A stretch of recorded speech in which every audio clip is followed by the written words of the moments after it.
Looks like it says no chat, huh? Let's check. Let's see if we got a good operating chat.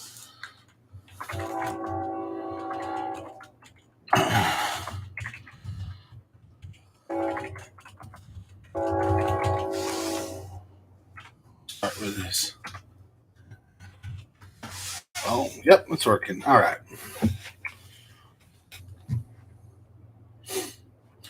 Good morning, good afternoon, good night. Whatever time you're watching this, is always thank you for watching Common Sense Fishing. So tonight's video, we're going to talk about the current state of affairs fishing wise up in the Motherlode Lakes. Fishing's been pretty good. A lot of numbers, people are getting a lot of good fish. I had a horrible tournament because of some stupid decisions and a fun trip though. So we'll talk all about that. We caught a lot of fish, but long story short, we fished two or three areas primarily, and over like 80 fish, 70 or 80 fish came out of those three areas the day before from our groups of two friends. So one group of friends came up. They weren't in the tournament, and they were fishing on one of our spots and hanging out. And me and Mike wanted to fish there, but we didn't want to just hang out and fish with them, so we left them alone. They actually tore it up and just destroyed that spot. Caught every damn fish there. Excuse me. And then another group of buddies of my friends had come up like 2 or 3 nights earlier and had like 100 minnows and caught like 60, 70 fish.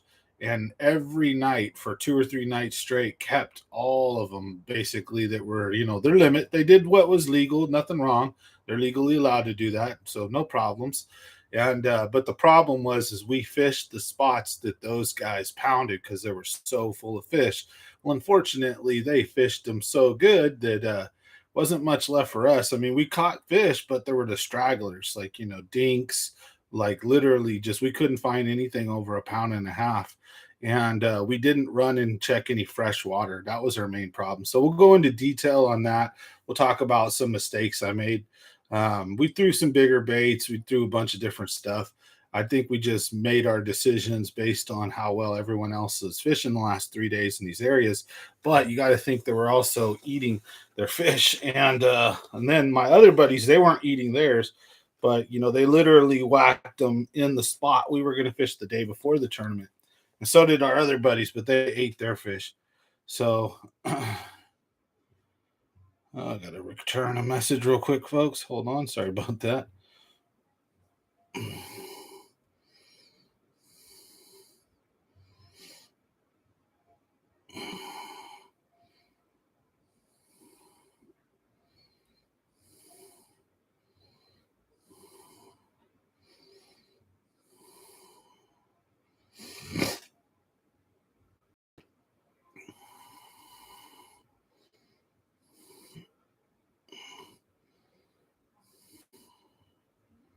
All right.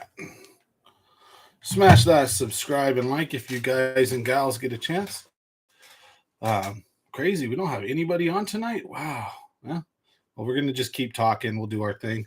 We'll talk about these tournaments. We'll talk about I'll yap to internet land. Some of you guys will get to pronounce that, man, internet land, and some of you guys get to watch this at a later time. For those of you who join later tonight, thank you guys. We're going to be having a members only live stream Thursday, some special. So don't forget to make sure you drop in for that for all you members. We're going to be having some cool stuff going on. So, but it's members only. We're going to give away. We're going to be dropping a couple of top secret like lure modifications that I don't talk about. We're going to give you guys some of the juice of what my friends have been doing, and we'll make fun of myself because I really screwed the last 2 fishing trips up as far as we caught fish, but I just feel stupid being so gung ho on fishing certain spots when I knew they were literally annihilated for like 3 days straight. I should have figured, there wouldn't be much there, but they loaded up, so there was a few more new fish there, but just not anything good. We really should have went to a couple different places of the lake and figured them out. But hey, you live and you learn. That's tournament fishing, right? You're not going to win them all. We usually place in the front half of the pack, so if there's a 90 boats, we're usually around we weren't last place, but we definitely didn't do good. So it was a learning lesson. So we'll share that with you guys tonight. But we'll also talk about what some of the pro guides are saying, because I got some buddies who go fishing with them a lot. What I've been saying and thinking also based on what's going on. The weather trends look like we're going to have another cool down with some more rain potentially. So I think spawn's about a week or two from being full on. Once we get this next set of rain, I think after we get a week of warm weather after that, it doesn't matter if we get more rain or not. They're going to spawn eventually. The light level, like how many hours of daylight we have, is just going to kind of force them into it. The water temperature is just dropping still. It's going up and down, up and down. We almost got there. We were in like the 57, 58 degree water temps. Now they're back down to 40 or 52 to 53, depending on time of day and time part of the lake. So, and then we have a couple of warm days. So I'm sure the water temps probably going to be 55 to 57 again. And then we're going to have another cold front with some rain coming in, which is going to drop those water temps again. So the fish are going to be kind of finicky. I expect the slow drag bite to work for numbers. You know, you can throw all kinds of different stuff to get them, Nico, shaky, drop shot, Ned, you name it, just towards the bottom. You know, if you're going for the big fish, there was a monster. I'm not going to give too much information away because it wasn't my information to give. There was a big old monster caught somewhere in the Motherlode Lakes, a teener on a swim bait of a certain type. So there's still those big pre-spawn monsters can be caught. They're out there. It's just fishing's a little tough right now. And I mean, it's good as far as we're getting numbers. It's tough to find anything size. The big bags aren't coming in yet for the Motherlode Lakes. Looks like Clear Lake's turning on. A lot of guys doing good out there. So I want to head up to Clear Lake probably in a week or two, maybe 3, maybe early April, mid-April at the latest. But I'm looking at a Clear Lake camping trip. We're going to try to drag all the friends up there, see what we can do, and have a good time as always, you know. So thanks for watching. Happy Monday to everybody. Sorry I'm a little late, but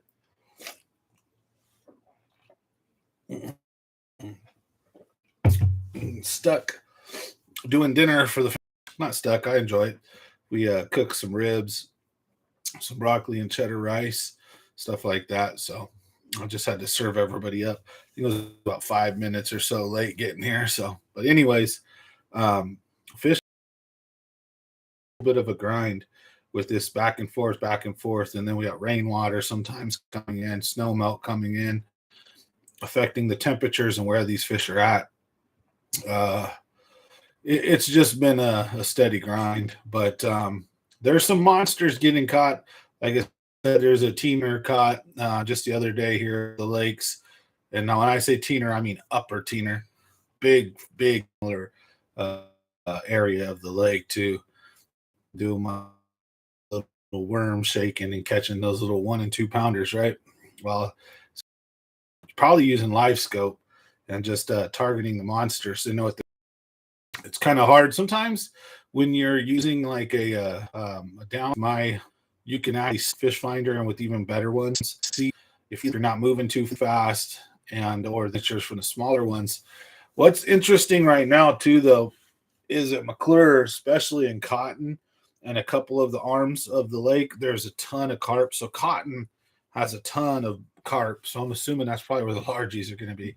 But yeah, there's a ton of carp in Cotton right now, and the signatures just throw you off because there's signatures everywhere, big fat signatures, sometimes in big chains, which is usually how they roll. You'll just see just multiple, just fish after fish after fish. It's almost obvious it's carp when they're all big signatures like that, down 20 feet deep or 15 feet deep, you know, right by the bottom or even suspended.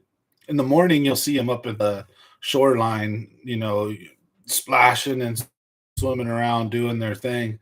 As soon as the sun comes up enough, they'll drop down and they just cruise the banks and shorelines. And they can really trick you at first because you might come across a group of 2 or 3 and mistake them for bass. Or you could come across a group of 2 or 3 bass and mistake them for carp. So funny story is me and my buddy were chasing carp one night. We didn't realize it. We were chasing fish, fishing for them for hours. They're splashing, making all kinds of noise. And I ended up hooking one and getting it in, and it was like a 15+ pound carp. So I got frustrated. So I'm going back to camp. I'm giving it up for the night. My buddy's like, no, I can tell by some of the splashes, there's got to be bass in there. So he kept fishing. And right as I was leaving, this fool strikes, gets like a 12-pound largie on the spinnerbait. And it's funny because I'm using the crankbait and he's using the spinnerbait. And usually I'm the spinnerbait guy and he's the crankbait guy. So it was funny to see the roles reversed there. Had I been throwing the spinnerbait, maybe I would have got the monster, but I don't know. Would I have kept fishing if I had seen him get a 15-pound carp on his crankbait, right? So funny thing. So anyway, sometimes those monster bass do hang out with the carp. But yeah, Lake McClure is just an enigma when it's really low. It can be tough to fish. That's where I was at recently. But I've also been at New Maloney's. Now, I haven't been at Don Pedro much recently, so it's just so expensive to get in there. $35 now a trip. It's almost like it's getting kind of depressing with the gas prices just shooting up, lake entry fees shooting up. Oh man. And then everybody else has live scope. It's like, oh, do I fish or not to fish, So like McClure is just a nice, easy, short trip. It's still only $15 to get in for now. Pedro's 35. New Maloney's is still only $10 to get in with a boat. So New Maloney's is a clear, easier choice, but it's a lot more gas and time. So it's like a win-lose. But yeah, that extra $20 just to get in, actually $25 could buy 4 or 5 gallons. And that's probably about a little bit under what you'd spend on gas to make it, to the next lake up. So Tulik is right around the corner as well. That place hasn't got too expensive yet either. So we'll go play in those ponds a little bit. I got to do some delta fishing here. Everywhere's going up. It's getting crazy. I'm sure all of you guys can relate to that. Prices of gas are going up. Prices of everything else are going up. And just getting a little frustrating. So, but, if you got it, spend it. Right now, I'm in that stage. I do heating and air. So I'm in that off stage between heating and cooling. And it's like frustrating just waiting for the weather to pick up and get warm and then the money to come in, and then won't be much of a big deal. So, but that's what life is, a series of ups and downs. So is fishing. You're not going to win them all. You're not going to lose them all. And, or at least you're not going to come in last place on all of them. And, sometimes you catch them, sometimes you don't, or better than worse than other days. So it's all right. It's just being prepared for all that. I think it's about time. I'm going to start doing some more lake breakdown videos. Like I was saying, we're going to do some tackle breakdowns. I think I'm going to start also, got to reorganize the boat, reorganize the tackle. We're still going to keeping it real. Marco, Houston, Mario with Let's Get It Fishing, No Limit, Ray, Charles Chalk, and Racho Bunch. Still got your lures packs coming. I got a bunch of lures, but not enough.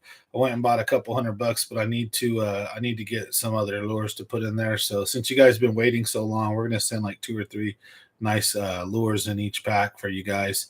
And I've got most of your guys' addresses. So when we get those shipped out, shouldn't be an issue. I'll let you guys know. And then don't forget March giveaway will be coming around the corner here soon. So those were all February's. March will probably be next week. And then, move back on. Hopefully April, I'll probably send you guys a spawn fishing pack, something like some soft rubbers and then maybe some swim baits. So we're going to get into some spawn fishing tips today. Also, like how to catch bass when they're on their beds, a couple of little tricks and things that I do and have heard, and, go from there. Hopefully you guys smack them this year. It's been a bit of a struggle though, for me anyways. Let's see. I don't see any. Let's do a pop out chat. Oh, there's everybody. I was wondering where you guys were at. I couldn't see everybody's chat, so I had to make a pop-out box. Sorry about that. Hi, Gerbs, Ronald, Charles Chalk, Mike Dozier. We got No Limit Off-Road, California pricing everybody out. Yep, Mad Bass, how's it going? So it's been a struggle, hasn't it, with that dang gas prices. So yeah, it's I've heard a lot of that.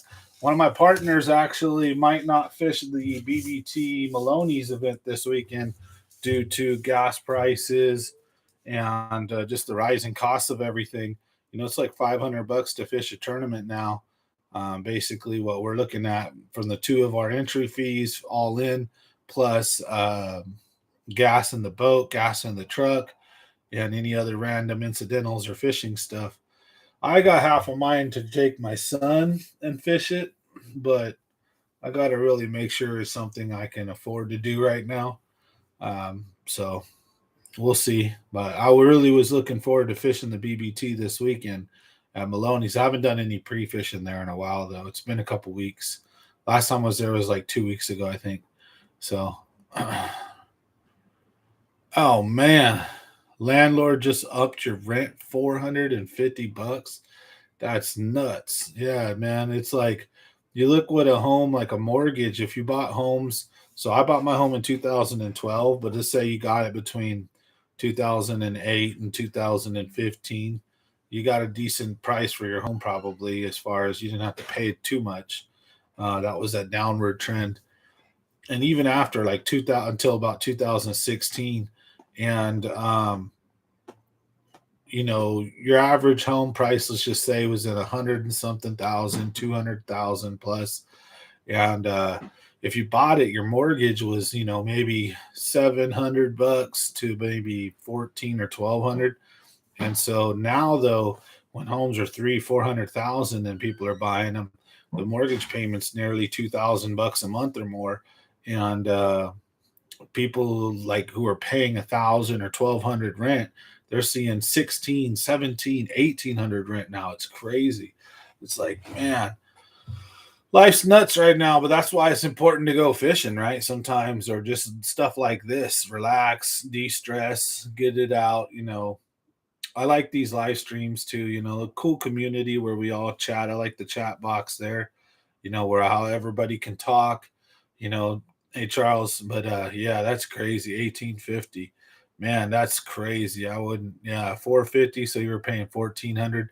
The same house probably 4 years before that was 1,200 or 1,100. It's just nuts how crazy everything's going up, almost doubling. I think my lucky stars that I bought my house when I did. It's not paid off by any means, but if I struggle, my mortgage minimum's only 600 and some change, man. But I try to pay like 1,200 on it every month at least, double it, cut my payments, and pay the thing off quicker. But that's a constant. I got offered 8 grand for my boat, basically, almost at the lake in cash, and I was like, nah, I'm not dead set on moving yet, but if I move, sold. But I don't know. I might drag it with me to wherever I move. But if I sell the house, I might just buy a new one. It depends where we move to. So, because then you just jump out of one pot and end up in another frying pan, don't you? That's like how it seems to roll sometimes. Just like in fishing. Hey, Ray. We got your lure pack coming, Ray. So whoever's on right now, we got Keeping It Real, Marco Houston, Mario with Let's Get It Fishing, No Limit, Ray, and Charles Chalk and Racho Bunch. Your lure packs are still coming. You guys know I always keep my word. What's just been happening? Life's just been super hectic. I bought a bunch of lures, so I've got some, but I couldn't, I couldn't buy because I wanted to use my cash. I didn't want to use a credit card or anything right now. So I was like, I bought so much, and then when I'm done, I'm gonna go buy some more. So when I'm done, but I mean, I got a job that I just finished. So when I get paid, I'm gonna go end up buying the rest, and we'll ship it all out for you guys. And then we'll have March giveaway. It'll probably be next week. So stay tuned for that. But I got all your guys' stuff. We got like spinner baits and crank baits, and next pack's gonna be like some Ned rigs and stuff like that. I want to make sure you guys are prepped and ready for spawn fishing. That way, you guys have kind of some pre-spawn / spawn stuff, because some of my favorite lures to use right now are spinnerbait and crankbait, but the stupid fish have just not been cooperating with those lures right now.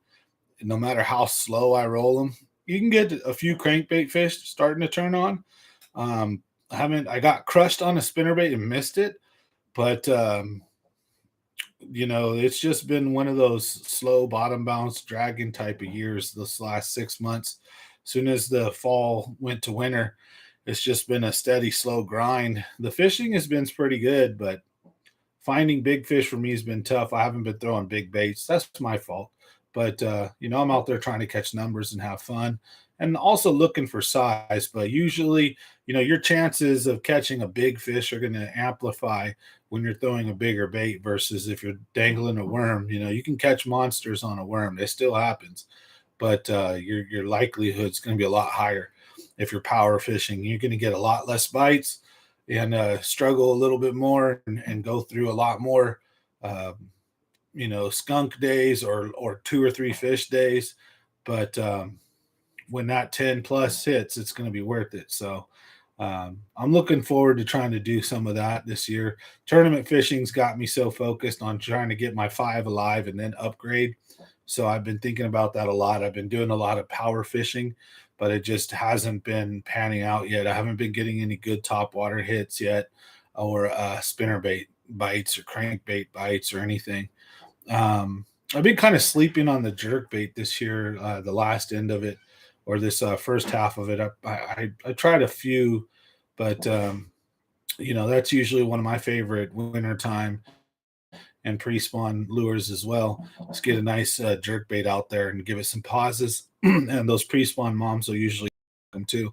So we'll see how it goes. I might fish this BBT this weekend and have my son be my partner if my other partner's not in. But we'll see how it goes. It's kind of a toss up in the air. But yeah, the fish have just been moving back and forth. I appreciate Old Dirty Bassin. This is the Delta. What does it say? Old Dirty Bassin, the Delta grind. Yeah, the Delta grind. Old Dirty Bassin with a bass, and then the Delta grind. This shirt is actually made by Virgil. So one of my good buddies, he sent me. I got 2 of these. I got a black one and a white one. So appreciate it. I like to rep and put out there local. So this is Angler's Edge, the store that I like to shop at in Snelling, and I like to support them. So there'll be a couple videos coming out this week: the BBT tournament video, my pre-fishing videos, couple of fun trips. So look for those to come out. Members, early access as always, and then they'll go to normal people, the subscribers and everybody else. But yeah, fishing has just been, a bit of a grind. Like I said, those damn cold fronts are coming in and pushing these fish off their beds, or pushing them off and down, and then they warm up, and then it activates for a day or two, and then they sense that cold front coming in. They're just going back and forth, back and forth.